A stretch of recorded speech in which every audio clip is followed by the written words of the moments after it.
Welcome back, Shalligators. I guess we could say this is sort of an Evil Week bonus video, because you know in Evil Week we talk about sort of like evil theory, like evil game theory, and it's helpful at times to see someone walk it like they talk it, right? We talk a lot about revenge. I wear it on a necklace. We talk a lot about being ruthless. Got one of those too. But what does it actually look like? Well, today I'm going to show you. Today I'm going to share my experience with a travel influencer company, Trend45. Now, we've been on a few Shalligator getaways with Trend. You've heard me talk about them a lot. We went to Mexico twice this summer. We went to Tulum. Did we have an amazing time? Hell yeah, we had an awesome time. Was it just the best 2 weeks of the year? Absolutely. The year before, in 2020, right before the pandemic, we went to the south of France and some of you Shalligators came along. Was that fun? Absolute fucking blast. Did I love everyone I met, from you Shalligators to the entire Trend team? Yes. Best time. So much fun. Amazing photo shoots, blah, blah, blah, blah, blah. The problem is the trip fun? The problem is a little bit of chaos. And for me, the problem is Trend45 took my time, took my influence, took my work, and didn't pay me. Or at least that's what I was going to say in this video. Now, there's going to be a second half of the video. I'm like in a whole different part of my house. I'm in a different outfit because I had originally filmed this video just as one cohesive one. And I was saying, this company has not paid me. And it was, woo, it made Evil Week look like a walk in the park. Looks like something a nun would listen to before bed. But when I started hinting around on this channel that I was going to put out a video on con artists and expose someone who I believed was purposely trying to screw me, guess what arrived after 6 months of using business ethics, friendship, strongly worded business language, every tactic I could think of in terms of diplomacy to get paid. None of that seemed to work.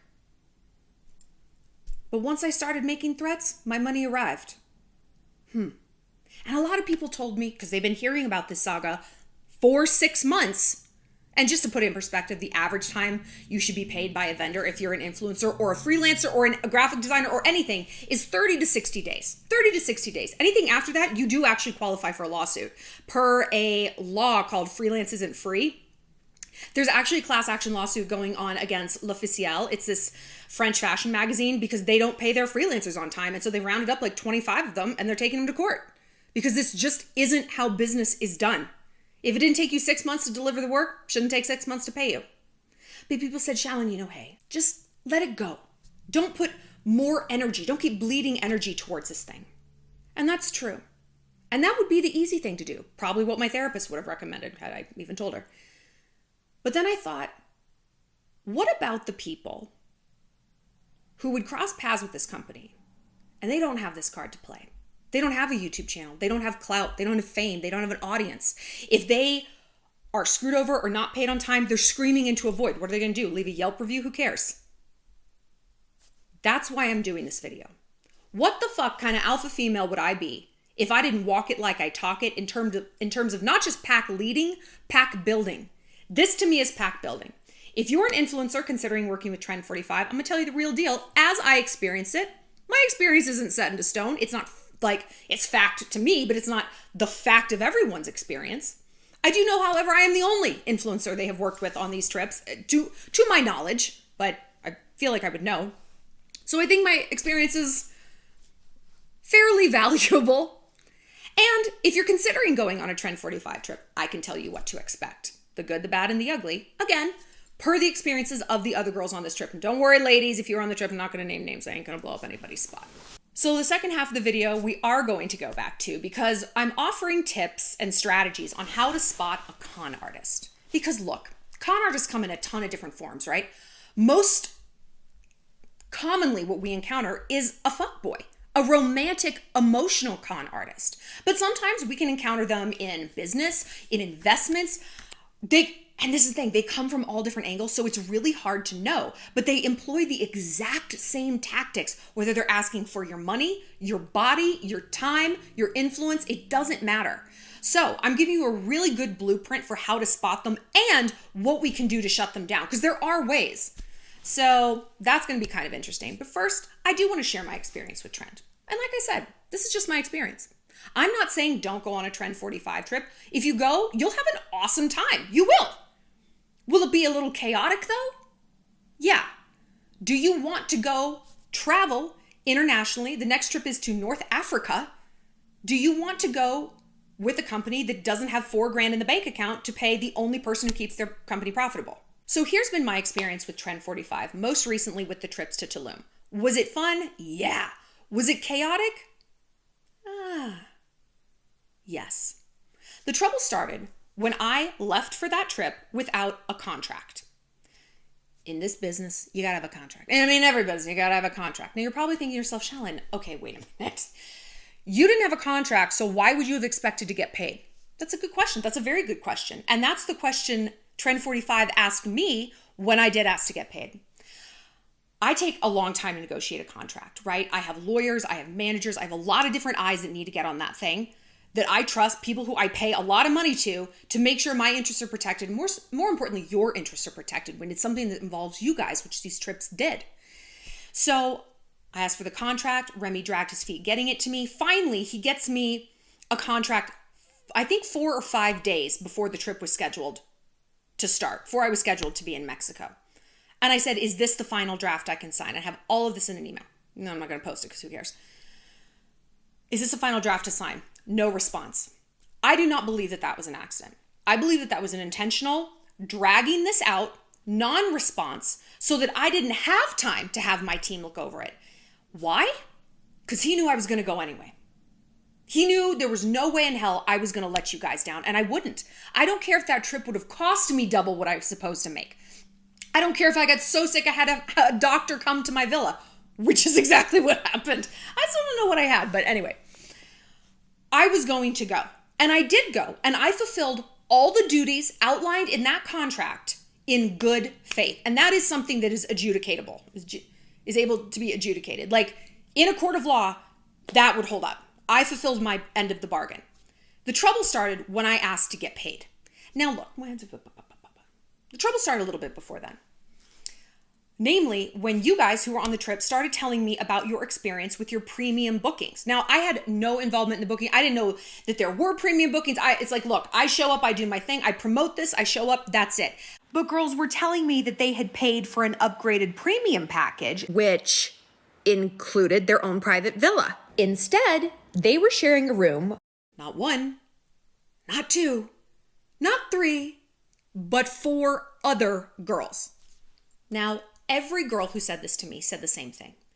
You know, I was really kind of pissed about it at first, but you know what? We're figuring it out. It's like summer camp. We're all having a good time. Everyone had a great time. But that isn't what people paid for. And if it was me, I would have hit the fucking roof. And my blood was boiling at the time, but I didn't say anything because I didn't want to rock the boat. If people were fine with it, hey, I'm not going to gas anyone up. Also, there was no place to put anyone. There were no extra rooms. I mean, so it's like there was nothing to be done. Also, they were paying for included flights. Well, I mean, the flights were included in the price that they paid, but they were flying Spirit, and it was a 15-hour itinerary to go from Cancun to Phoenix, which should be like 2.5, 3 hours. So it just seemed like a lot of corners were being cut. Again, though, everyone was having a really good time. There was also a problem with receiving the pictures that we took. I brought a lot of clothes and garments and products that companies were paying me to photograph and promote. That's what I do for a living. That's my job. And I was taking pictures in these outfits and I didn't get the photos, and I still haven't. And so not only was I not getting paid for the work I was doing for Trend there, I also lost out on potential income and looked like a clown to these companies that were like, where are these photos? Like, because they were like tropical resort things. I couldn't wear them in Montana. Like, what are you doing in the middle of the field? Like, what is this? So that has been really difficult. Again, trip was fun, but for me, from a profitability standpoint, if you're a potential influencer thinking about partnering, think about it. Will you have a good time? Yeah. Will you get paid? I don't know. Will it kind of impact your overall bottom line? That's something really to consider. So the trouble started when we got back stateside and I said, hey, so when can I expect to be paid? I think I waited 2 weeks, right? And so we said the timeline is 30 to 60 days. Then I was told, okay, well, you don't have a contract signed. I said, I performed my duties in good faith. I cleared all this with my lawyer, like we talked about extensively. Performed all this in good faith. You're the reason I don't have a signed contract. You're the one who stopped responding. You drew this out on purpose. I fulfilled my end of the bargain. The next excuse. Well, you need to do a recap video of the trip and promote the next trip to Morocco this coming February. I said, fine. Give me the B-roll. B-roll is like extra video footage because there were 2 videographers, maybe even more, who are doing videos, which again, never saw that footage, like have seen 0 of that footage. None of the guests have either. Where's the B-roll? Like, where are the interviews with guests? Like, to put it all together and make it look pretty. Never got it. I asked multiple times. Never got it. So my money was being held hostage, and yet they weren't giving me the thing I needed in order to pay that ransom. Then the real sort of truth came out. Because I said, look, if this is a liquidity issue, if you don't have the money, let's set up a payment plan. No. We don't need that. No. But we don't have the money. But no, we're not going to set up a payment plan. Then Remy went to Europe for 4 weeks. 4. Europe's an expensive place. It's far away. It's hard to get to. It's expensive. Remember, he owed me $4,000, like a little bit less. And I said, how is it that you can't pay me what you owe me, but you can go to Europe? And he said, Shallon, my parents flew me out there. Let's unpack this. First of all, the flight is only part of what it costs to spend a month in Europe, okay? Second of all, you don't get to play businessman, head of a company, CEO, model, actor, philanthropist, which is his Instagram bio. What does philanthropist mean? Does it mean I have so much money I'm literally giving it away? But I can't pay got it, okay. You can't play CEO, but then little kid when it's convenient. You can't switch back and forth between those.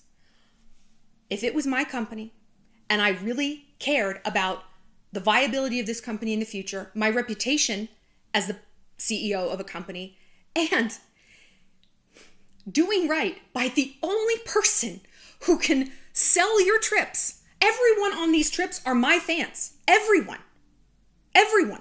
There's maybe a few that the sales team brings, but it is the 85% my people. The amount of labor I've done for this company, I get paid to post on stories, Instagram, this channel. I added up how much I have posted about Instagram just on stories, on Instagram stories alone. It's over $50,000 of coverage. Just on stories, not on grid, not on these video embeds here. I mean, it's upwards, if you add it all up, it is probably $120,000, right? Okay. Knowing that that's how much work I put into this company and how much labor I've given, am I really the person you want to fuck over? Really? Okay. If it was me and this was my company, I'd be grooming dogs to make that money, to keep it profitable and pay the person who can keep it profitable. If I had seen on his Instagram, hey, I'm working at Yogurtland, I'm scooping frozen yogurt, I'm cleaning houses, I'm rotating tires, I work at Cinnabon at the airport, I'd be like, you know what? This man is doing right by me. He is working. He is doing the right thing. I'm going to give him the time that he needs. That's fine. I didn't see that. I saw flexing in Rome. I saw flexing in Italy, Positano, Romania, on the airport. And I heard a lot of fucking excuses. A lot of excuses. And I was also aware that Remy thought he was a lot smarter than me. That he thinks he's the smartest person in the room. And that might be true until he's in a room with me. Doesn't say forgiveness. And a guy that I'm dating, he's been in situations like this. He's like, you got to draw him out. You got to string him along. And I'm not saying Remy's a con man, but he's like, the one thing a con man can't see coming is another con man. They can't see, a manipulative person can't see another manipulative person. Because they think they're the smartest person in the room. Maybe that's true, but it wasn't this time. So I'm pretending that I'm going to be promoting Morocco in a vague sense. I can't even begin to think about Morocco. It sounds fun, but I can't begin to think about it until I'm paid for Tulum. I just can't do that.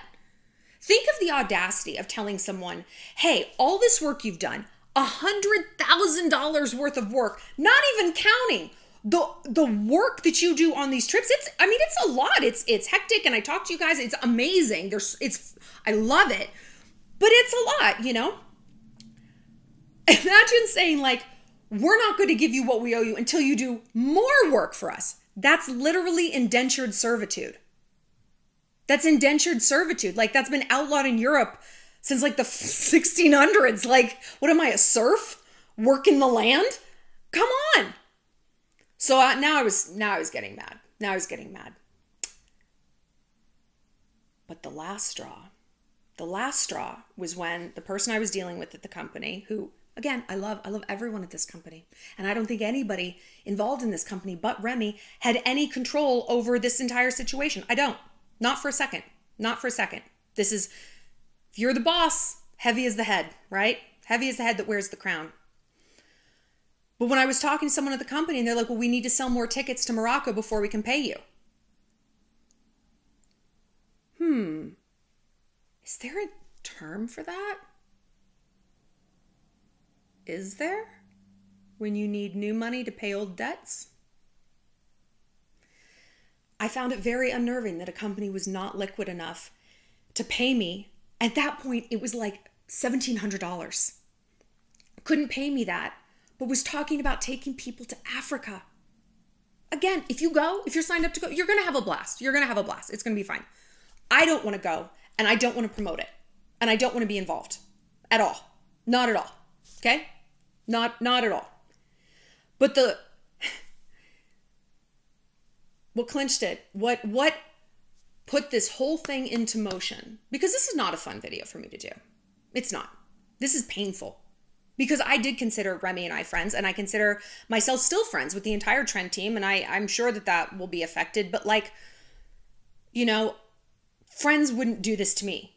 If we were truly as tight as I thought, I wouldn't have to make this video, right? And I thought, when I was recording this before and thinking about it, it's like, once I put this up, there's no going back. Well, things have been done to me for which there are no going back. And Remy seems to sleep fine at night. So what really clenched this was just 24 hours after saying, we just don't have the money to pay you. We don't have the money to pay you. Remy goes to Costa Rica for Thanksgiving. ATVs, water, villa, views. I'm sorry, I just do not understand conducting business that way. I don't understand posting about it on the internet. That's what I don't get. That seems pretty inadvisable. If you owe someone money with this kind of platform, who wears a necklace that says ruthless, you're basically rubbing it in her face.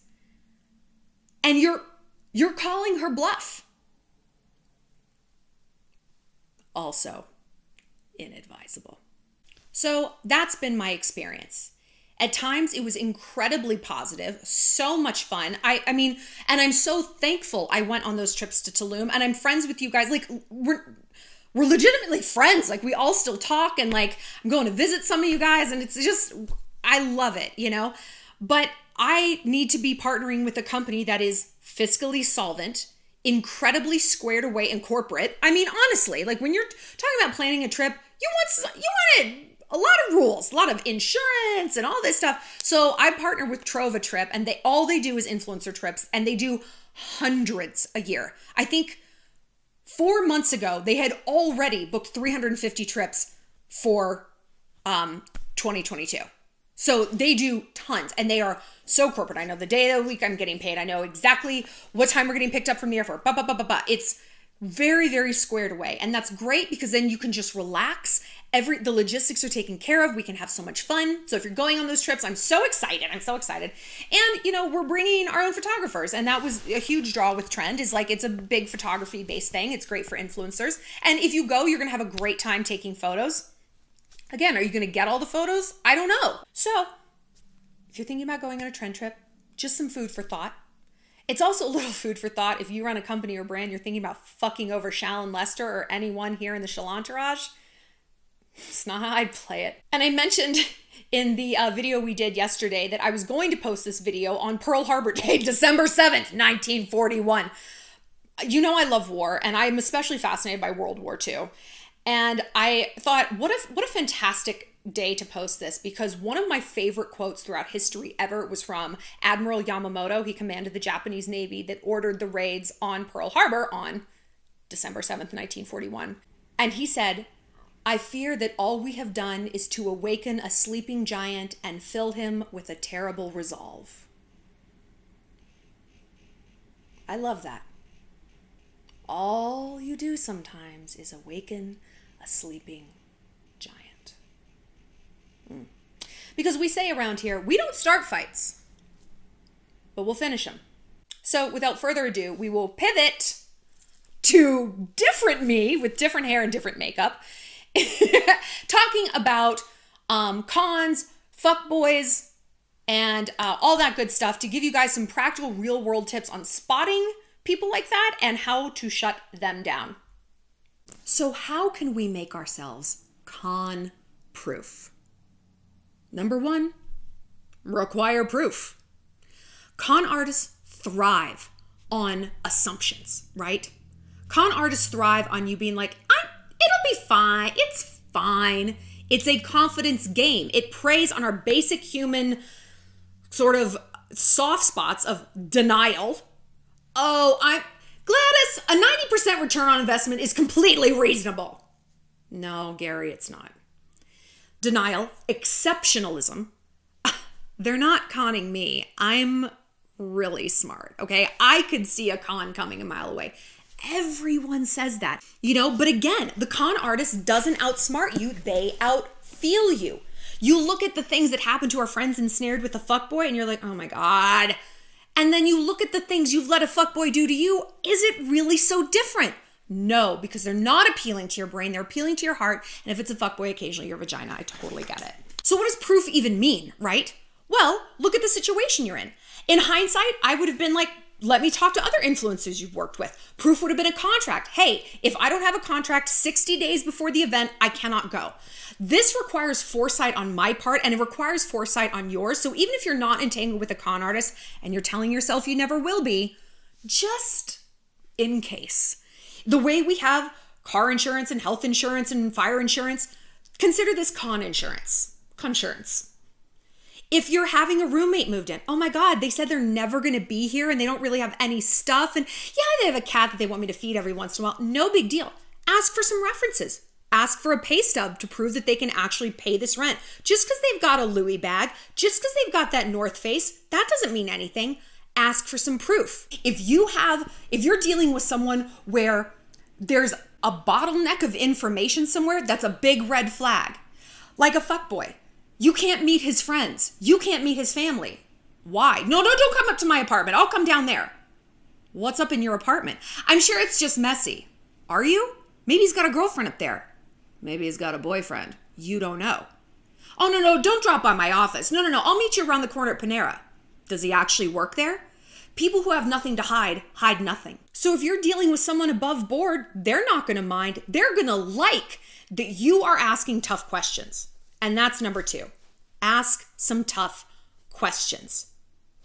When am I going to get this contract? On what day will I be paid? With TROVA Trip, the company that I'm now working with, the contract was signed the day we started working together. That was hammered out before we even picked the locations. I know the day in which I will be paid 50% of my commission. I get to set my commission rate. I know exactly what's covered, exactly what isn't. I know the date I'm going to get paid the other 50%. Right? I know that all this is insured. There's an insurance company. I know that there's an insurance policy if the trip is canceled for a hurricane or COVID or whatever. So I feel very comfortable about working with them. But before I'd had this trend experience, that wasn't on my radar. I was just like, no, it's fun to travel. Again, I was devaluing myself. When you ask these tough questions, pay very close attention to how they respond. Do they respond with facts or do they respond with emotional appeals? Now, I was working with a company, like a management situation a long time ago. And long story short, I wasn't getting paid also what I should have been. And they weren't transparent about what they were going to pay me. And I said, I am asking the fairest question in the world. What am I getting paid for the work that I'm doing? Do you know how much you get paid when you go into work today? Do you know what your salary is? Would you have taken this job if they're like, I don't know. No, you wouldn't have done this. And it's funny, we use this example with fuckboys. It's like, you're doing girlfriend work, but you're not actually his girlfriend. It's like, would you work at a company if you don't know what your pay was? No. And I lived that actual example. And I said it, And the team leader was like, Shallon, you're hurting people's feelings. I fucking lost it. I lost it. I said, first of all, you'd never say that shit to a man. You never say that shit to a man. Don't you push that button, because you know what, bro? You're appealing to emotions I don't have. Wrong tree. I said, this has nothing to do with feelings. This is business. I don't want to hear the word feelings out of the mouths of anyone in this room ever again. Pay me what you owe me, or we're done. They didn't, and we were done.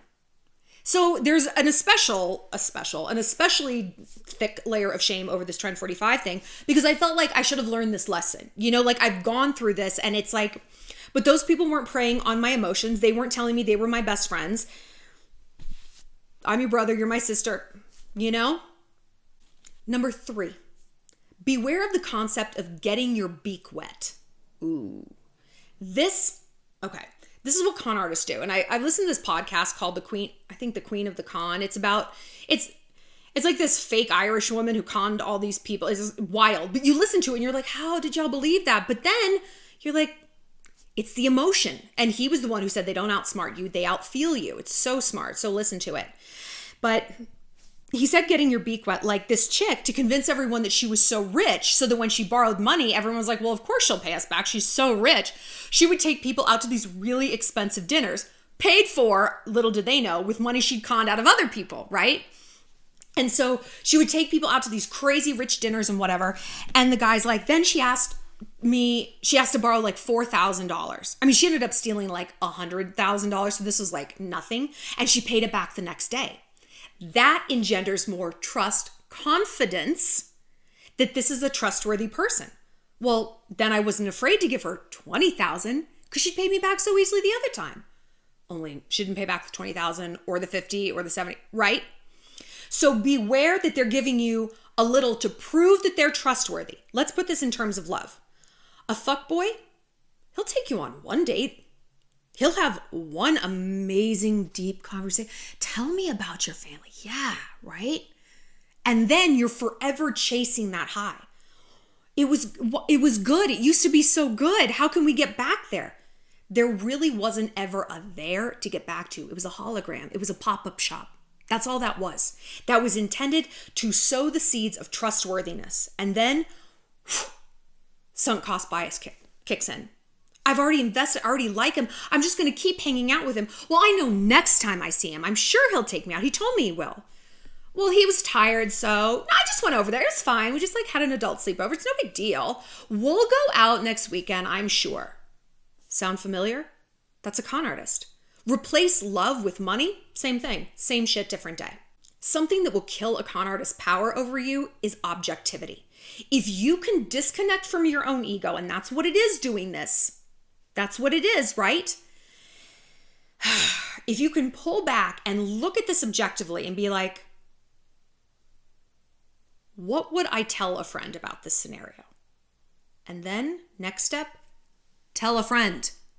Tell a friend. Tell a friend who's non-judgmental. Me. Submit a question to me. I will tell you, right? And I won't be like, you're so stupid. People aren't going to say that you're stupid. No one's going to get mad at you for saying, I've got some questions about this. They're going to be like, I'm really proud of you for questioning things.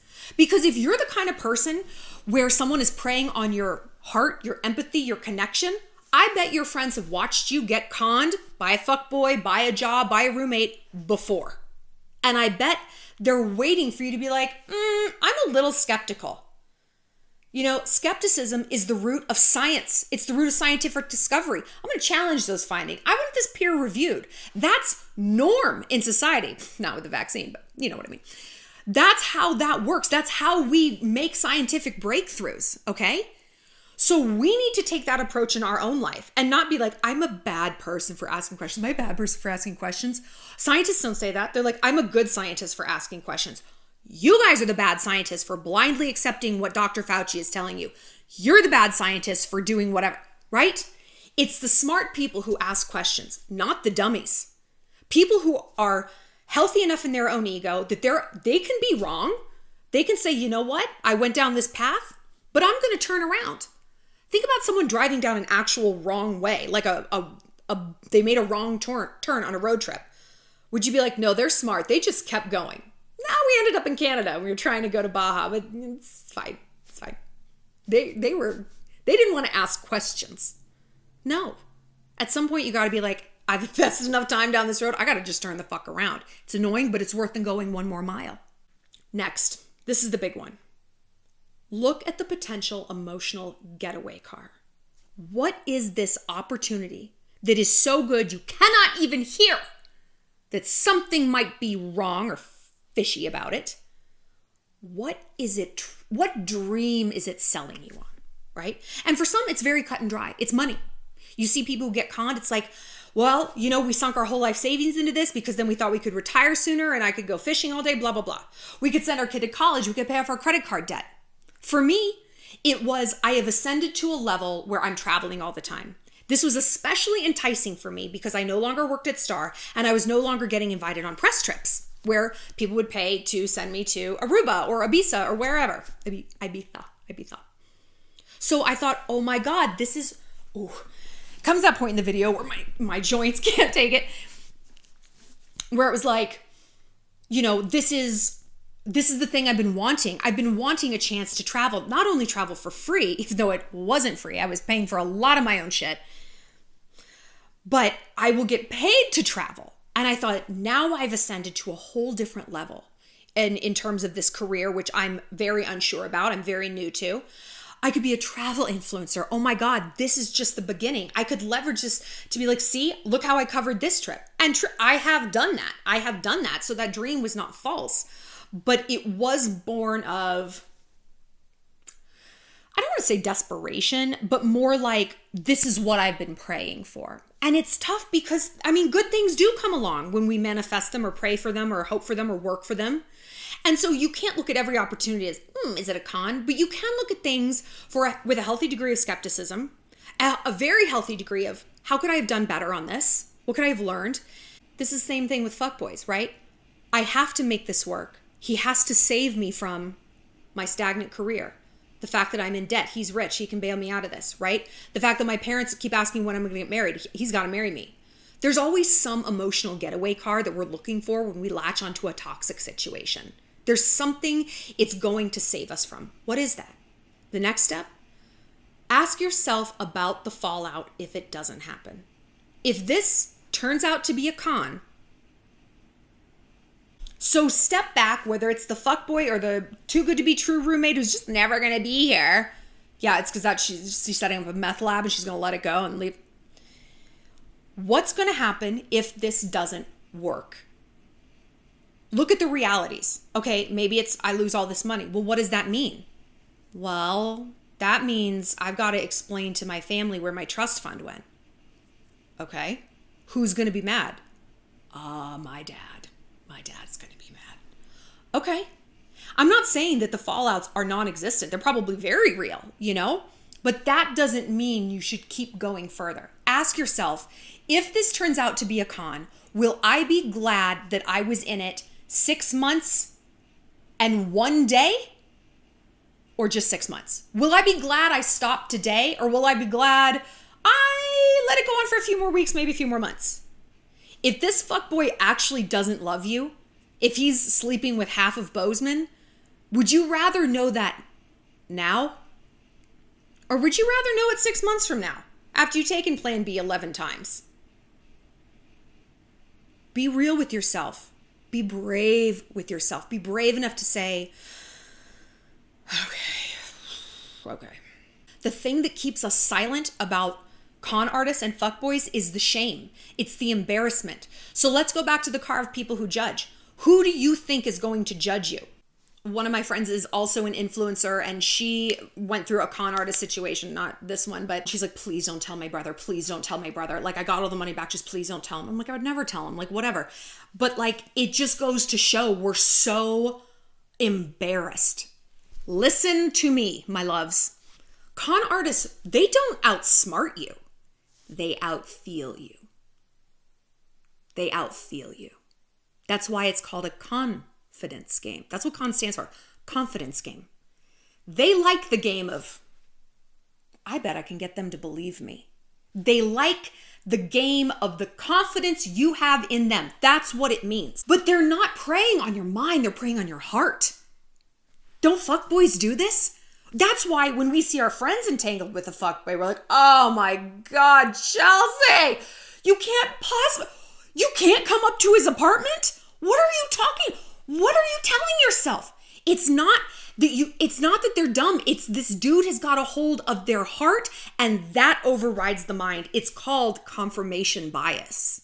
It's a real psychological thing, right? It's when our egos get caught up in something. And this is why, like, the more negative things you'll hear about, say, a political candidate, the more you'll be like, well, I don't know. I mean, Trump just knows what he's doing. He just walks it like he talks it, doesn't he? It's like, no, Bethany, he doesn't walk it like he talks it.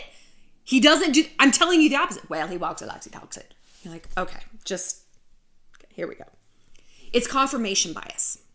It's also something called the sunk cost bias, which means if you've already invested in something, you're likely to keep investing, even if going forward with it is going to make you miserable or not yield a positive outcome. An example, you buy tickets to a concert, right?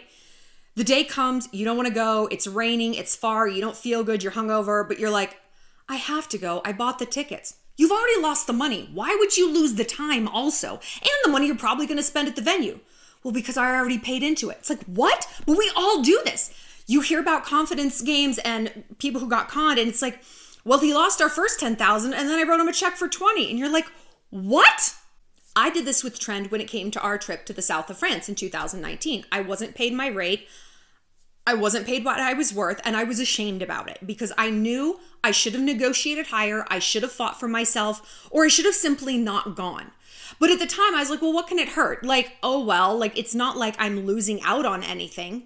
I was losing out on my sense of self-worth, and that is invaluable, right? Because it imbued me with a sense of shame. And from then on, everything I did was shame-based. I was making shame-based decisions. The reason I did so much free promotion, $120,000 worth of free promotion for the company, is because I was ashamed. Now you're probably thinking, well, then seems like you should be doing exactly the opposite. Like you would charge more for yourself. No, it's a sunk cost bias. I was going to keep investing and then like negotiate when the time was right. Yes, and I was prepared to do that, only the contract was purposely strung along and I was at an impossible situation. Do I hold out and negotiate a contract and screw over 15 girls who are paying to come and hang out with me? Absolutely not. I will fuck over myself, which didn't feel wrong because I'd already fucked over myself in France. So this was just more of the same. When you make the same mistakes over and over again, they stop feeling like mistakes. They start feeling like just your routine. That's just me. I just buy an $8 latte every day. Why? Just because you do it a lot doesn't mean it's good.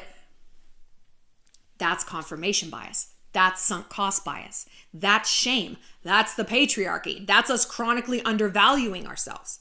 I have always had a problem valuing myself. And we've talked about this in the past. And I know every time I give this example, it like hits so hard with like one of you. So I'll give it again. The reason I can't value myself from a monetary standpoint is because my father never paid my mother child support. So one of my parents, 50% of my DNA valued me at $0. Zero. That's what I was worth. So for me to stand up for myself and be like, no, I need to get paid by this date, this is how much. No, I'm not going to do it for free just because we're friends. No, was like, how could I have value for myself when my parent didn't? But being aware of that means, okay, you can look at the demon and be like, I know what you're doing. No, I know what you're doing, brain. I know what you're doing, demon. It's this dumb, weird money demon again. So when a brand asks me what I charge for something, I'm not going to go, I don't know, nothing. Just like a bag of dog shit set on fire at my door. I don't know. No, I'm going to say, no, these are my rates. And if they don't like it, cool, bye. But overall, here's something about con artists. Publicity kills con men. Publicity is a con man killer. And they know this, which is why they want to keep you small and ashamed and prey on that and keep you embarrassed. Because if you run tell that, it's over, man. It's over. So this has been a painful video. I feel like I have to do a fucking video like this once a year, right? About someone who's running a game on me, who clearly wants to call my bluff. I mean, again, I do Evil Week. Am I the one? Am I the one? Because to whom do you appeal? YouTube? What are you going to say? She made a video that's mean. People have called me a pedophile. They don't take those down. So I don't know what you think YouTube is going to do for you. Absolutely nothing. One voice can be very loud. Things catch on. If there's companies you've worked with that are scam, put them down in the comments. I want to know. We all need to know, right? There's no shame in this. So let's completely erase that. This is a safe space to share our scam stories. Don't feel dumb. It's totally okay. It's only not okay if we're unwilling to learn from it. And we can't change or learn from what we don't acknowledge. So yeah, super sad video about a super sad chapter in my life, a super hard lesson to learn, and a friendship I am genuinely going to miss. And you know, it's like we were saying in the Adele video, it's like when you look back on a breakup or a heartache and you get those lessons, it's never gonna feel enough to erase the pain. It's never gonna feel worth it. And it might not. And it might not feel worth it for a while, but like we said on that video, it's gonna sow seeds of lessons that are gonna carry you through your life. This has made me a smarter, better businesswoman. I hope this is making Trend smarter and better. I'm sure they'll rebrand with a new name and a new face of the company. Remy's gonna be hidden behind many different layers. That's how that goes. But I hope at least they think twice about fucking over someone with an audience my size, or fucking over anyone in general. But we shall see. Time will tell.